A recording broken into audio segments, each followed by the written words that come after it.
ഇസ്താംബൂളിലെ വിമാനത്താവളത്തിൽ വിമാനം ഇറങ്ങുന്നതിന് നമ്മളവിടെ യൂസർ ഫീസ് കൊടുക്കണം. അതുപോലെ തന്നെ നമ്മുടെ അവിടുത്തെ ഹാങ്കർ ഉപയോഗിക്കുന്നതിനുള്ള പൈസ കൊടുക്കണം. അപ്പോൾ അതൊന്നും വേണ്ട, ഇനി ഗ്രീസിലേക്ക് നമ്മൾ ഇത് മാറ്റാം, ഓപ്പറേറ്റിംഗ് സംവിധാനം മാറ്റാം. അങ്ങനെയാണെങ്കിൽ നമ്മുടെ വിമാന കമ്പനികൾ, ടൂർ ഏജൻസികളൊക്കെ തന്നെ ഈ ഗ്രീസിന് കൂടുതൽ പ്രാധാന്യം നൽകുന്നു. അപ്പോൾ നേരത്തെ ഓങ്ങി വെച്ച അടിയാണ് നമ്മളിപ്പോൾ കൊടുത്തിരിക്കുന്നത്. ശരിക്കും പറഞ്ഞാൽ നമ്മളുടെ കപ്പൽ അവിടെ വന്നു എന്ന് പറഞ്ഞുകൊണ്ട് തുർക്കിക്ക് ഇന്ത്യൻ കപ്പലിനെ ആക്രമിക്കാൻ ഒരു ചാൻസ് ആയിരുന്നു. പക്ഷേ INS ത്രികണ്ഠ് എന്ന് പറയുന്ന യുദ്ധക്കപ്പലിനെ ആക്രമിച്ചിരുന്നുവെങ്കിൽ പിന്തുണയ്ക്കെത്തിയ ബ്രഹ്മോസ് ഘടിപ്പിച്ച 3 യുദ്ധക്കപ്പലുകൾ ചേർന്ന് ഒരുപക്ഷെ മറ്റൊരു ആക്രമണത്തിന് നമ്മൾ തുനിയും.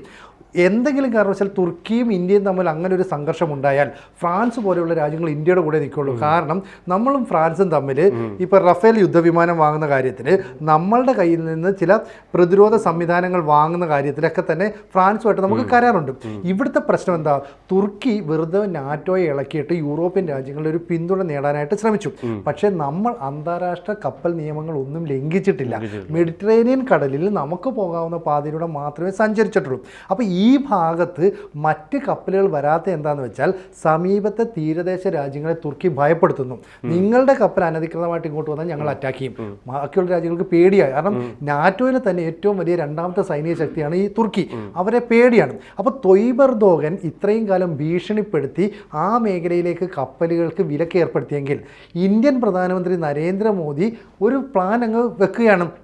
കൂടുതൽ വാർത്തകളും വിശേഷങ്ങളും നിങ്ങളിലേക്ക് എത്താൻ ABC മലയാളം സബ്സ്ക്രൈബ് ചെയ്യുക, ബെൽ ബട്ടണും അമർത്തുക.